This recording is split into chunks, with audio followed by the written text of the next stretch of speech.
Hello, bonjour. Aujourd'hui, je vais parler de Meghan Markle, Son Altesse Royale, la Duchesse de Sussex. Ou alors Meghan Markle, la Duchesse de Sussex, pour ceux qui la connaissent sous ce nom-là. Je voulais juste partager cette nouvelle avec vous. Je sais qu'il y a sur cette chaîne des fans de Meghan Markle. La nouvelle qui est tombée il y a quelques heures de cela, à peu près 7 heures déjà. Meghan Markle a gagné son procès en appel contre le Daily Mail. En appel parce que c'était le Daily Mail qui avait fait appel à la décision qui avait été rendue en mars dernier, je crois que début mars, fin février, début mars, une décision en faveur de Meghan Markle. Pourquoi ? Parce qu'elle avait porté plainte contre le Daily Mail et sa maison mère pour une lettre qu'ils avaient publiée sans son accord dans leur journal.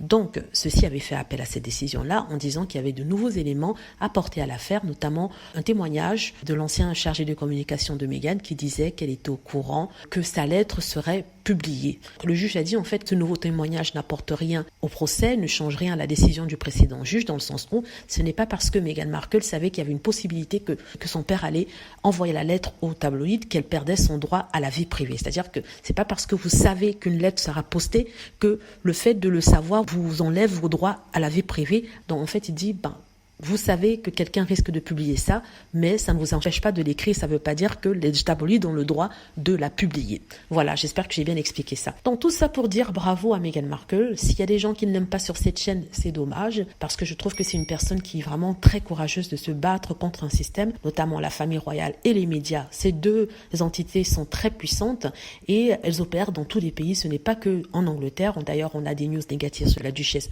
en France, en Australie, en Espagne, partout dans le monde. C'est colporté par différents moyens de communication et ça a été démontré lors d'un reportage dernièrement sur la BBC. Encore ceux qui n'aiment pas Meghan Markle me diront que c'est un reportage qui était incohérent. C'est votre opinion.